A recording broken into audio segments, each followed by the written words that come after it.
Olá, gurizada! Tudo bem com vocês? Aqui quem fala é o professor Vicente Cassep Borges e você está no canal do Gatiuf.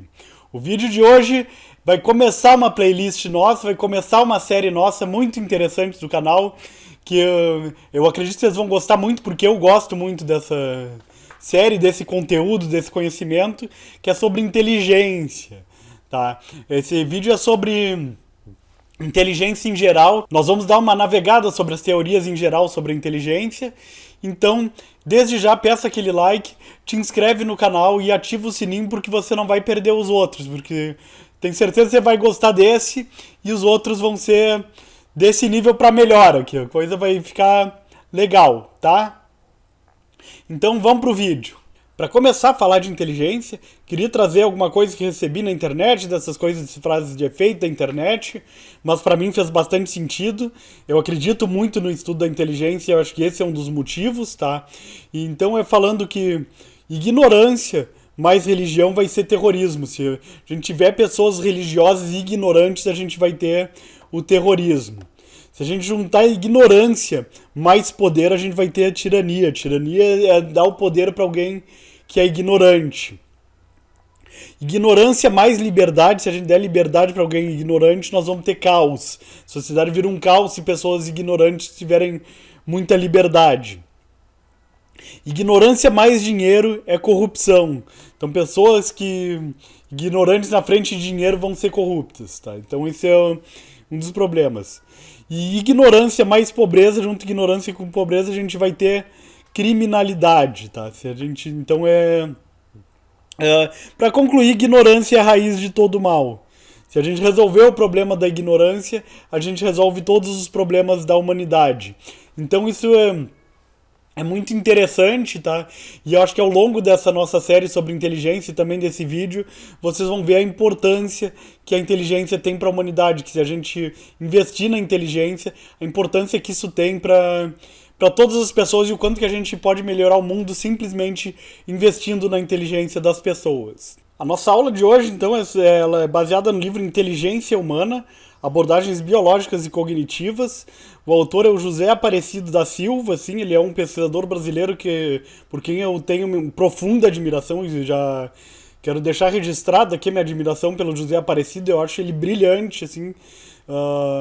Sempre que eu vi palestra dele foram palestras brilhantes, sempre, coisas dele que eu li foram coisas brilhantes, enfim. Então, pesquisador que eu tenho muita admiração, tá? Esse aqui é ele, sim, né? Esse aqui, né? O outro aqui, evidentemente, que sou eu, né? E essa foto, assim, ela foi tirada no congresso da SBP, que foi na Unicinos, na Universidade do Vale do Rio dos Sinos, onde eu me graduei psicólogo. E eu já encontrei com ele em outros congressos, ele frequenta bastante os congressos da Sociedade Brasileira de Psicologia, né, o José Aparecido. E essa foto eu acho que foi batida pelo William Gomes, tá? Outro grande pesquisador, outro brilhante pesquisador, né? Então tem que dar referência, mesmo que a referência tenha sido negativa lá. Porque o William me falou que a foto ficou direitinho lá. Depois fui ver, pegou José Aparecido de lado, batendo papo, nem olhando pra câmera. Mas enfim, então essa é a foto que eu tenho com ele. Próximo congresso que a gente se encontrar, a gente bate outra, né? Só recapitulando, o intuito desse vídeo é trazer diversas teorias sobre inteligência, tá? Pinceladas, nós não vamos aprofundar em nada, mas para vocês terem uma noção do panorama geral da área. Depois nós vamos aprofundar em algumas teorias. Então, dentro das teorias biológicas, a primeira coisa que eu quero trazer para vocês é a velocidade de condução neuronal. Essa é uma variável que tem sido associada, enfim, né? Seria pessoas inteligentes são aquelas cujos neurônios conduzem informações mais rapidamente. Ou seja, então tem uma relação nessa coisa da velocidade da condução neuronal, né? E muito a ver com a questão da mielina, né? Que é uma substância que tem no cérebro, nos neurônios, que faz a gente conduzir a informação mais rápido. Então, pessoas mais inteligentes seriam pessoas mais mielinizadas lá no cérebro. Outra correlação é com o tempo de reação, né? A correlação entre o tempo de reação e a inteligência variam de 0,1 a 0,4. Não são correlações tão fortes, mas já são correlações existentes, né? E ainda tem alguns estudos que falharam na replicação desse dado. Então a gente tem essa hipótese, vamos dizer assim, que a inteligência tem a ver com o tempo de reação. O que é o tempo de reação? Então imagine que eu esteja vendo um estímulo, assim, a hora que aparecer uma luz vermelha, assim, eu tenho que ficar atento. Se aparecer a luz vermelha, eu aperto no botão rapidamente, assim, eu tenho que perceber e tenho que reagir muito rápido para ver que é só na hora que aparecer a luz vermelha que eu reajo, né? Se for uma luz verde, eu não posso, enfim, então, ou luz laranja, sei lá, qualquer cor. Né? Então, algum outro estímulo, assim. Então, é mais ou menos assim que a gente mede lá o tempo de reação, e pessoas mais inteligentes reagem mais rápido a esses estímulos. Outra variável, também biológica, metabolismo cortical da glicose, tá? Então e a associação é inversa, assim, do que a gente possa imaginar, né? Então é outra variável biológica associada com a inteligência. Estudos investigam pessoas realizando prova das matrizes progressivas de Raven, um teste famoso de inteligência. Ele mede o fator geral da inteligência, que depois nós vamos entrar nessa discussão do que é esse fator geral da inteligência, nós vamos aprofundar em outros vídeos, tá? Mas então os estudos, foi o teste utilizado, enfim, só que utilizaram um PET, né, tomografia por emissão de pósitrons, para fazer as análises. Resumindo, colocaram numa maquininha que vai ver o cérebro da pessoa e ver o que parte do cérebro que está brilhando quando a pessoa está respondendo às matrizes progressivas de Raven, tá? A parte que está brilhando, evidentemente, é a parte que está fazendo mais metabolismo cortical da glicose, ou seja, a parte do cérebro que está trabalhando, tá? Então, o que fizeram? Colocaram nessa máquina, ver o que parte do cérebro está trabalhando enquanto a pessoa respondia um teste de inteligência, no caso, um clássico, as matrizes progressivas de Raven, né? Pessoas inteligentes têm um menor metabolismo, então isso que eu quero chamar a atenção, o metabolismo é menor, assim, para realizar essa tarefa, assim. A gente pensa, a pessoa inteligente, o cérebro vai trabalhar mais, né? Mas não, é menor. Por quê? Porque deram a mesma tarefa e o que acontece? A pessoa mais inteligente, ela vai responder lá de boas, assim, aquele teste, vai lá fazer tranquilo, na maciota. A pessoa menos inteligente tem que ficar fazendo aquela força, né, pra fazer o exercício do raciocínio, enfim, então ela vai gastar mais energia, né? Então significa que o cérebro de uma pessoa inteligente ele é mais econômico, assim, faz menos quilômetros por litro, mais quilômetros com 1 litro de açúcar, né? Então isso é legal, assim, com relação à inteligência, né? Então o cérebro é um motor mais eficiente, né? Mas também são dados insuficientes, né, para se dizer se isso aqui também é importante do método, se é causa ou efeito, tá? Se o metabolismo cortical é causa ou efeito, tá? Por quê? Pode ser porque pelo fato da pessoa ser inteligente, eu posso ter esse raciocínio, pelo fato da pessoa ser inteligente, o cérebro vai trabalhar de uma maneira mais prática. Ou se é pelo fato do cérebro trabalhar de uma maneira mais prática, mais eficiente, que é uma palavra melhor, se é pelo fato do cérebro trabalhar de uma maneira mais eficiente, aquela pessoa vai ser mais inteligente. Então a gente só sabe que tem uma correlação, tem uma relação, e ainda é difícil de demonstrar, né? A gente não tem um grosso de estudos, assim, né? Mas de qualquer forma, não dá para saber o que é causa e o que é efeito. Outro dado também que é importante a gente pegar aqui tem a ver com o tamanho do cérebro, é um dado que a gente também vai ao contrário do que a gente imagina, né? Alguns estudos correlacionaram o tamanho do cérebro com QI, né? E todo mundo diz, tamanho do cérebro não tem nada a ver com QI, isso aí não tem nada a ver, né? Mas não é bem assim a história, a gente tem alguns dados de pesquisa que são interessantes, né? Mas é importante isso aqui, essa maneira de analisar o dado é importante, que controla-se o tamanho do corpo. Ou seja, assim, se o tamanho do cérebro fosse assim, um indicador de inteligência, só o tamanho do cérebro puro, né? O elefante seria o bicho mais inteligente, assim, tem cérebro enorme, assim, o cérebro do elefante é enorme. Só que proporcionalmente ao tamanho do corpo do elefante, já não é tão grande, assim, né? Baleias poderiam ser, sei lá qual que é quem tem cérebro maior bruto, assim, né?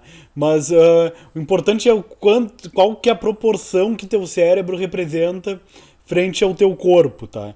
Então a gente tem esse é o método que encontra alguma correlação, né?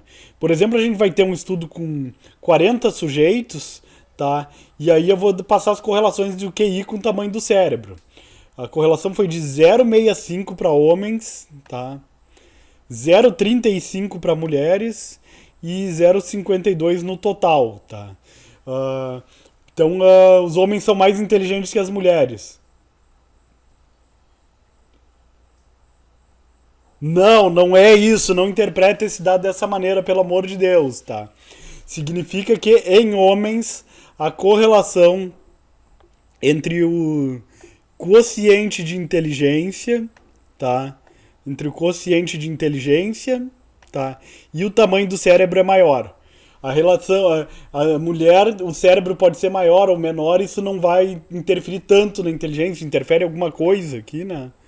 Mas não vai interferir tanto quanto em homens, tá? Significa que essa relação entre tamanho do cérebro e inteligência é mais facilmente observada em homens, tá? E eu tô falando de um estudo com 40 sujeitos também, né? Então tenho muito cuidado em tirar conclusões precipitadas, assim, de dados, assim, isso é bastante importante, né? Então a gente tem, e isso foi o que esse estudo com poucas pessoas encontrou, então uma correlação maior em homens, mas de qualquer forma, assim, correlação, vamos pegar no total, correlação de 52, 0,52, é uma correlação bem elevada, assim, tipo, já, a gente geralmente eleva o quadrado para interpretar 25% da causa da inteligência seria o tamanho do cérebro, entre aspas, né? Assim, a gente não pode falar em causa quando tá falando de correlação, mas a ideia é essa, 25% do que seria a inteligência tá no tamanho do cérebro e vice-versa, né? Então é um dado que é bastante forte, mesmo com poucos sujeitos, o dado é robusto, o valor é robusto, né, desse dado, né? E análise com o mesmo sujeito, isso aqui é interessante, revela um cérebro maior prediz melhor o raciocínio verbal em homens e o não verbal em mulheres, tá? O verbal em homens, não verbal em mulheres. Isso é bem interessante, assim, tá? Porque depois nós vamos ter vídeo sobre diferença de gênero na inteligência. A gente vai ver que existe uma diferença que é muito leve, assim, já vou antecipar, né? Mas para os homens serem melhor em atividades não verbais, homens são melhores em atividades não verbais, geralmente, né? Isso aqui são médias, né? E mulheres em atividades verbais, tá? Mulheres são melhores em geral, assim, em atividades verbais, saem um pouco melhor nessas tarefas. Então, mas aí a gente tem o tamanho do cérebro prevendo justamente o inverso, né? Prevê melhor o verbal em homens e o não verbal em mulheres, mas tudo, analisem a ciência sempre com restrição, tá? Assim, sempre tem que ter moderação, né? Para analisar o conhecimento científico, tá? Que é algo que eu acho que está faltando hoje em dia, de olhar para o dado científico como uma evidência e não como uma verdade. Aí a gente tem a genética comportamental, também é uma maneira de falar de inteligência, né? Uma vasta literatura que mostra que metade da variância da inteligência parece ser explicada por fatores genéticos, tá? Vamos ter essa discussão, eu vou aprofundar nessa discussão em breve, vídeos logo em seguida, tá? Metade da variância da inteligência parece ser explicada por fatores genéticos, tá? Quando se fala de inteligência, a genética é muito forte, tá? Então isso é bastante importante. Significa inteligência só genética? De novo, não, assim, vamos analisar ciência com restrição, a gente tá falando de metade da variância, tem mais uma outra metade, tá, assim, e esse valor nós vamos discutir mais aprofundadamente, se é metade, se é mais da metade, menos da metade, tá, nós vamos discutir depois, mas a gente tem, o importante é que a gente tem uma grande proporção de inteligência explicada por fatores genéticos.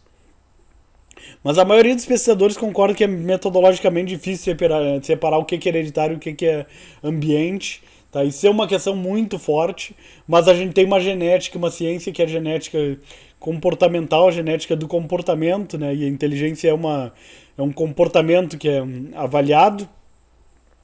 Embora a discussão, os behavioristas não gostem de falar de que inteligência é um comportamento, enfim, que é um traço latente, que é o que eu, psicometrista, acredito, tá? Mas não vamos entrar nessa discussão agora. Mas é metodologicamente difícil separar as duas coisas, o que é hereditário, é difícil fazer pesquisa com esse método. Mas nós vamos ter essa discussão e é uma discussão boa, uma discussão quente essa daí, né? Na visão biológica também sabe-se que obviamente o cérebro é o órgão da inteligência, tá? E esse obviamente, eu acho que vou botar aspas aqui, tá? Nesse obviamente, porque não é tão óbvio, assim, tá? Porque os antigos egípcios achavam que era o coração, que era a sede da inteligência, tá?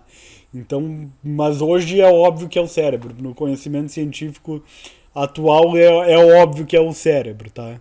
E eu duvido que mude, assim, algum dia, tá? De qualquer forma, a gente sabe que a inteligência está no cérebro. Mas a gente não tem indicadores conclusivos sobre as causas biológicas da inteligência. Tá? Porque todo mundo tem cérebro, tá? É no cérebro, todo mundo tem cérebro. E por que uns são mais inteligentes que os outros? Né? Que é a tônica da psicologia das diferenças, a gente pesquisa essas diferenças. Né? Se todo mundo tem cérebro, né? Então a gente tem essa questão. Mas em pouco tempo, eu não sei quão pouco tempo, assim, a gente vai ter indicadores fisiológicos de inteligência clinicamente úteis, tá? Então a gente pode ir para um indicador que hoje, assim, eu como psicólogo, se alguém quer avaliar a inteligência, eu não indico tu ir no médico, procura eu, assim, procura um coleguinha meu, tá? Para avaliar a tua inteligência. A gente tem testes que fornecem indicadores melhores, né, sobre inteligência do que indicadores fisiológicos. Mas eu acredito que a humanidade possa evoluir para algum exame de sangue, algum exame de saliva, a gente achar algum indicador fisiológico da inteligência, né? Ou mesmo avaliar na máquina de PET scan, assim, numa máquina de neuroimagem. Tá? Mas máquinas de neuroimagem ainda são caras e ainda são muito indiretas. Assim. Para mim, o padrão ouro para avaliar a inteligência ainda é o teste psicológico. Ele avalia mais direto do que a neuroimagem. Assim, o teste psicológico ele está vendo se tu está conseguindo botar a tua inteligência em alguma tarefa. Né? Mas há controvérsias e todas as controvérsias serão discutidas. E todas essas controvérsias que eu estou falando, vocês têm os comentários aqui do vídeo para debater. E aí nós temos as abordagens cognitivistas também, a ciência cognitiva também é importante, né? Ela vai entender o ato inteligente, essa é uma definição, inteligência é difícil de definir, né? Mas vão definir o ato, não a inteligência, o ato inteligente, comportamento inteligente, como a capacidade de resolver problemas, tá? Então isso que é uma definição cognitiva. Mas ela é uma definição ampla, tá? Porque tem soluções de problemas que não passam pela inteligência, tá? Tem capacidades de resolver problemas que não passam pela inteligência. Do tipo, beleza. Se a pessoa é bonita, eu estou apontando para mim aqui, mas não necessariamente que eu seja a pessoa mais bonita aqui para dar o exemplo, embora ainda quebre o galho, né? Mas a ideia é que pessoas bonitas, simplesmente pelo fato de ser bonita, ajuda a resolver um problema. O problema de arrumar um parceiro. Isso é um baita de um problema, assim, a gente passa boa parte da nossa vida pensando com quem que eu vou me casar, com quem que vai ser minha namorada, etc. E beleza ajuda a resolver esse problema. Assim. Isso é um problema da nossa vida que a beleza ajuda a resolver. Se a pessoa ser bonita, bem apessoada, etc. Agora, isso é inteligência? Eu acho que não. Uma coisa é ser bonito, assim, né? Só ser bonito, não dá pra chamar isso de inteligência. Mas de qualquer forma, isso é uma capacidade de resolver problemas, tá? Então eu tenho questionamentos sobre essa definição, assim, eu não vejo uma definição tão boa, assim, né? Mas aí a ciência cognitiva vai utilizar o método experimental, tá? Ou seja, vai dar um problema e ver se a pessoa resolve, né? Até a gente pode lembrar dos estudos de Thorndike, que coloca o gato dentro de uma caixa fechada com uma maçaneta do lado de fora. Aí o gatinho tem que esticar a patinha assim pra ir lá na maçaneta e abrir a porta. Tem gato que consegue, tem gato que não consegue, né? Então o gato mais inteligente é o que resolve o problema. Então isso é diferente de abordagens psicométricas. Essas abordagens psicométricas vão usar método correlacional, assim, né? Quando a gente está falando de pesquisa cognitiva, de ciência cognitivista, enfim, a gente está falando de uso de método experimental, né? Behavioristas também vão usar método experimental, né? E aí chegamos na teoria das inteligências múltiplas. Vamos ter um vídeo só sobre essa teoria, né? Eu não gosto dessa teoria, sim, mas ela é uma teoria de bastante destaque na sociedade, tá? Ela é atribuída para o Gardner, Howard Gardner, ele é um autor lá de Harvard. A teoria do Gardner, ela correlaciona a inteligência com partes específicas do encéfalo, ela vai pegar cada parte do cérebro, ver a especialidade daquela área, o que aquela área faz, o que aquela área é especialista, né, e vai dar uma inteligência para cada parte do cérebro, lá, enfim, né.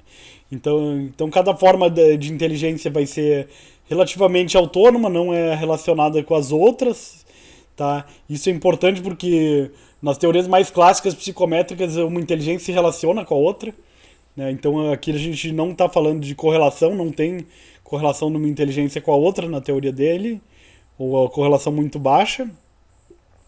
E depende da estimulação nas áreas correspondentes do cérebro.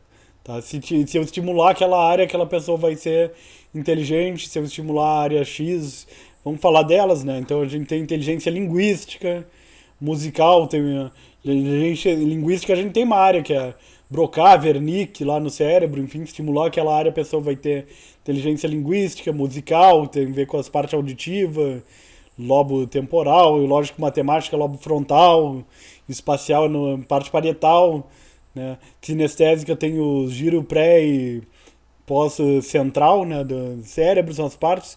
Social, que é interpessoas, aqui são mais difíceis de achar uma localização mais específica, talvez sistema límbico com emoções, enfim, tá? Mas essas são as inteligências que o Gardner propôs, tá? Assim, eu tô passando muito breve porque nós vamos ter vídeo sobre elas, tá? Para quem quiser se aprofundar. Então é linguística, se eu falar bem, musical, questão de música, de sons, lógico, matemática, raciocínio lógico e conta, matemática, espacial se orientar no espaço, sinestésica tem a ver com movimento, uma inteligência de atleta, e social, né, que é a interpessoal, eu consegui olhar para os outros e entender aqueles sentimentos deles, e a intrapessoal, que é olhar para dentro de si próprio e compreender suas próprias emoções e sentimentos, tá? Então essa é basicamente a teoria do Gardner, tá? E aí o Gardner propôs a inteligência naturalística, tá? Uma inteligência sustentável. O Gardner... Aí eu acho que ele viajou na maionese, pra mim, né? Quem sou eu pra questionar? Mas, quer dizer, eu sou alguém na ciência, todo mundo é alguém pra questionar, mas não tenho a mesma relevância do Gardner, né? Eu não tenho o mesmo lugar de fala, sei lá, né? Não vão me dar tanta atenção se eu criticar.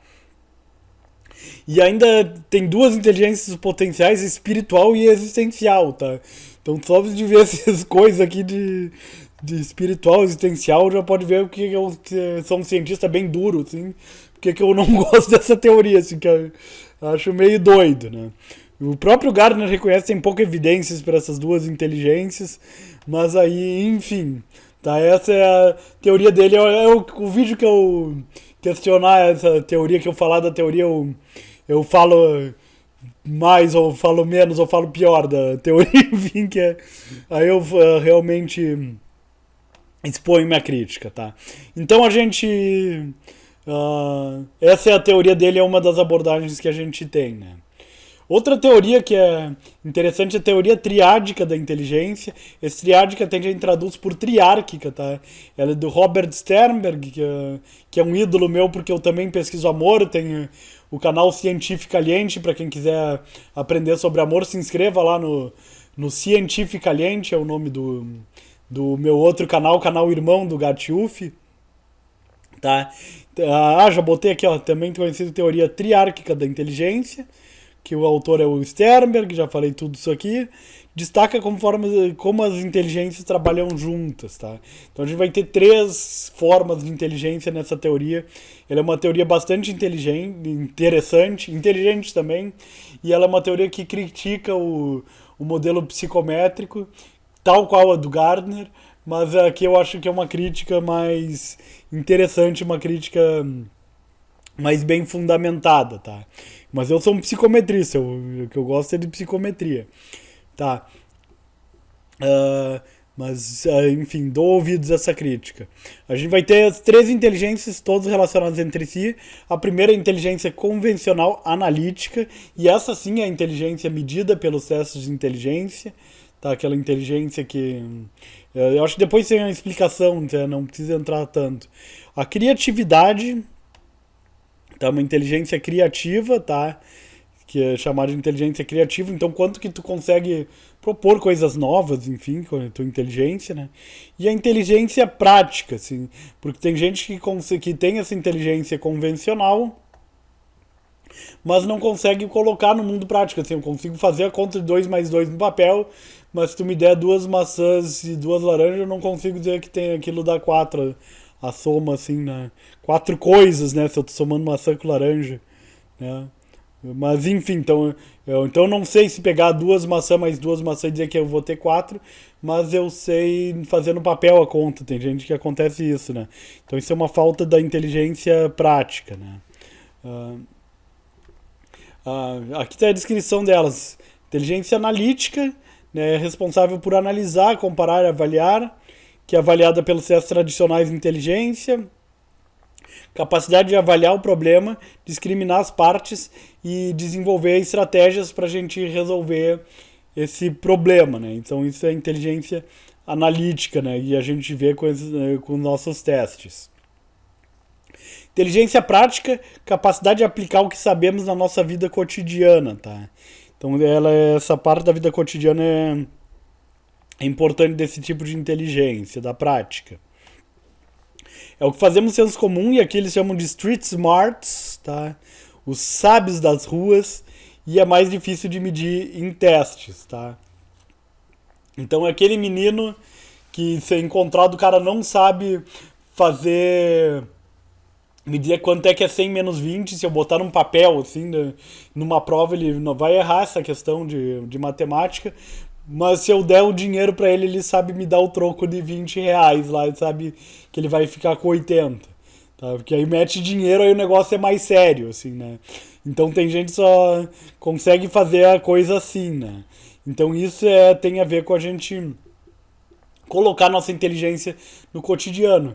E tem pessoas que são muito inteligentes, a gente reconhece, mas ela não consegue transformar aquilo numa coisa prática, assim, tipo, a pessoa é muito inteligente, mas não consegue ficar rico com isso, assim, tipo, mesmo sendo muito inteligente, assim. Então falta de inteligência prática, né, assim, né. Eu acho que até é comum nas universidades, gente, assim, né, e eu me incluo nisso, assim, né. E por fim a gente tem a inteligência criativa, né, que permite inventar novas formas de resolver problemas desconhecidos, tá? Assim, então a gente vai ter um problema que é desconhecido, também é difícil de avaliar isso com teste de inteligência, porque a gente está falando de problemas novos, né? E a hora que eu crio um teste padronizado, o problema já não é tão novo assim, né? Mas de qualquer forma existem testes para avaliar a criatividade. E o grande ícone disso é a Solange Wechsler. A Solange Wechsler, eu acho que é o ícone da avaliação da criatividade no Brasil também. Além de outros nomes, talvez esteja cometendo injustiça de citar só a Solange, né? Tatiana Nakano também tá pesquisando isso aí. E PUC Campinas, lá, o povo de Campinas, lá, né? Perdoem-me outros pesquisadores que eu, porventura, esqueci. E o Sternberg vai dizer, então, que as pessoas mais bem-sucedidas são as que vão integrar e organizar os 3 aspectos da inteligência na sua vida, assim. Então, eu acho que ela é mais que uma teoria de inteligência, ela é uma teoria de do que vai fazer tu ser bem sucedido no mundo. Tá, e o que faz tu ser bem sucedido é tu conseguir ter os três aspectos: tu ser criativo, tu ter essa parte prática e tu conseguir ter a inteligência analítica. Outra teoria que eu quero trazer para vocês é a teoria da inteligência integrada. Eu confesso a vocês que eu não sou tão familiar com essa teoria, né? Ela foi proposta pelo Perkins em 95, uma teoria recente, né? E vai integrar as concepções modernas e clássicas. Eu acho que ela também é uma teoria que acaba sendo um resumo dessa nossa aula aqui de hoje. Eu posso chamar de aula, mas é um vídeo do YouTube. Então, podemos considerar das duas maneiras, né? Você está se divertindo e aprendendo ao mesmo tempo. Então a gente tem os três aspectos básicos da inteligência, que é o neural, né, que é o sistema neurológico, envolve tudo que é essa parte neurológica, as nossas experiências humanas, o que a gente aprende com a nossa experiência humana, e o reflexivo, que são as estratégias de resolução de problemas, tá? Então a gente vai integrar essas teorias biológicas, a gente vai pegar teorias da experiência humana, além da nossa genética, né? E vai tratar também dessa parte reflexiva, que tem a ver com nossa parte psicométrica. Mais uma teoria bioecológica da inteligência, tá? Então essa é uma teoria que vai... também me remonta aos tempos que eu fui iniciação científica no CEP Rua com a professora Silvia Koller, na Universidade Federal do Rio Grande do Sul, que eu acho que a Silvia Koller é um grande ícone da teoria bioecológica do desenvolvimento, né, no caso, né, mas aqui a gente está falando de uma aplicação dessa teoria para a inteligência, e a gente vai considerar o contexto como uma variável importante para desenvolver a inteligência. Essa teoria vai trazer... eu acho que já tem um clichê, assim, uma coisa que muita gente já lembra, e isso é estudado de uma maneira científica também, de que será que o Pelé seria o Pelé, ou será que o Edson Arantes do Nascimento seria o Pelé se ele não tivesse nascido no Brasil? Será que o contexto do Brasil como país do futebol não foi essencial para o Pelé se tornar esse mito? Será que o contexto norte-americano dos Estados Unidos não foi essencial para o Michael Jordan se tornar o Pelé do basquete? E o Pelé se tornar o Michael Jordan do futebol, enfim, né? Então, será que o contexto não é importante? Será que não é por acaso que o melhor jogador de basquete é americano e o melhor jogador de futebol é brasileiro, né? O contexto favorece, assim, o contexto favorece o desenvolvimento dessas habilidades, né? Então a teoria bioecológica vai fazer esse estudo. E ainda nesse apanhado sobre teorias de inteligência, a gente tem que trazer a inteligência emocional, tá? É algo que o Gardner trouxe na teoria dele, também é algo semelhante, né? Mas especificamente estudos de inteligência emocional, né? É uma área que cada vez mais cresce, né? Inteligência emocional é a habilidade de perceber, expressar e regular as emoções, tá? Então esse é o nosso conceito de inteligência emocional. Habilidade de acessar e gerar sentimentos. Habilidade para compreender emoções, tá? Então todas essas coisas são inteligência emocional. Nós vamos ter vídeos só sobre inteligência emocional aqui no canal, tá? Não se preocupem, tá? O conceito foi introduzido pelo Peter Salovey e o John Mayer, tá? Em 1990, algo recente, tá? Mas quem popularizou esse negócio foi o Daniel Goleman. Só que o Daniel Goleman levou pro lado da autoajuda o negócio. Os estudos do Salovey e do Mayer são mais sérios, assim. O do Goleman eu não tanto, assim, né? E eu vou aprofundar nessa crítica na nossa aula de inteligência emocional. Não se preocupem, quer dizer, mas pode sentar o pau nos comentários se você quiser, né? Com educação, com inteligência emocional, né? Então ele é um desmembramento da inteligência social do Gardner também, isso aí que é algo que, enfim, né, que o Gardner fez, mas tem pouca demonstração empírica e psicométrica, assim. Acho que agora está crescendo, assim, até não vou também ser tão ruim assim com a inteligência emocional. E tem alguns dados interessantes, nós vamos falar nessa aula, né? Mas de qualquer forma é um negócio que a gente tem mais gente falando sobre ela do que gente estudando sobre ela, assim. Então isso é um problema, assim, dessa área, assim, para ela se desenvolver, né? Como conhecimento científico, como área científica. E para concluir, assim, tipo, eu apresentei todas as teorias, né? A gente também tem o teste de QI, que é a principal abordagem. E aí aqui nós não, eu não vou falar de teorias psicométricas, né? Não é o objetivo desse vídeo de hoje, porque nós vamos ter vídeos muito aprofundados sobre teorias psicométricas. Já fiz um vídeo longo aqui falando sobre teorias não psicométricas e eu sei mais sobre teoria psicométrica do que das não psicométricas, né? Mas eu só queria concluir isso falando sobre os testes de QI que embasam as teorias psicométricas. A gente tem dois tipos, que é os estáticos, que é o teste de QI normal que a gente usa, que todo mundo conhece, habituado, mas tem outro tipo que é o dinâmico, assim, que as pessoas esquecem do dinâmico, né? Que eles vão oferecer um feedback em relação às respostas dadas. Então, a única pesquisadora do Brasil que eu vi estudo sobre ela, também me perdoe se alguém estiver estudando e se eu esqueci, coloca nos comentários que eu quero saber também, né? Se tem alguém estudando isso, se você sabe de algum estudo.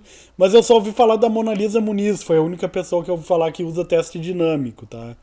Então que ela dava um feedback e ela estava avaliando quanto que a pessoa aprendia com o feedback, assim, o que ela estava avaliando era a aprendizagem a partir do feedback, né? A pessoa fez o teste, a pessoa dá se dá um feedback no que errou, e aí manda fazer um teste que é mais ou menos igual, só que com perguntas diferentes. E com isso a gente está avaliando o quanto que a pessoa tem a capacidade de aprender, o quanto que ela aprende com aquele feedback, quanto que ela consegue aprender com o erro, né? Tem gente que vai receber o feedback, errou, eu disse porque tu errou e tu não aprendeu, assim, desgraçado, né? Mas, então tem gente que é assim, mas tem gente que aprende com seus erros e isso é também uma capacidade intelectual, enfim, que a gente avalia com os testes dinâmicos, né? Mas o mais comum é o teste estático. O teste estático a gente aplica, vai lá, a pessoa vê quanto certo, quanto errado tem, a gente faz lá um somatório, tira a média e faz uma conta assim, né? Usa as normas, coloca na curva normal, então tem tudo. No nosso canal tem tudo ensinando como é que se corrige um teste desse, né? E aí a gente avalia a pontuação. Esse é o tipo de teste de inteligência mais comum, né? Então é isso é algo muito rico da nossa psicometria. Mas, enfim, então a gente vai parar por aqui na aula de hoje, mas nós vamos continuar, assim, a nossa série de inteligência, porque agora eu quero aprofundar vocês em inteligência, eu quero que vocês saibam tudo de inteligência, que é um conteúdo que eu acho que tem pouco no YouTube, eu não achei muitos vídeos no YouTube em língua portuguesa bons, assim, sobre inteligência, mas vamos mudar isso, viu? Eu vou fazer um vídeo bom aqui pra vocês, tá? Então, muito obrigado e sigam a nossa playlist, nos vemos lá. Grande abraço, até o próximo vídeo.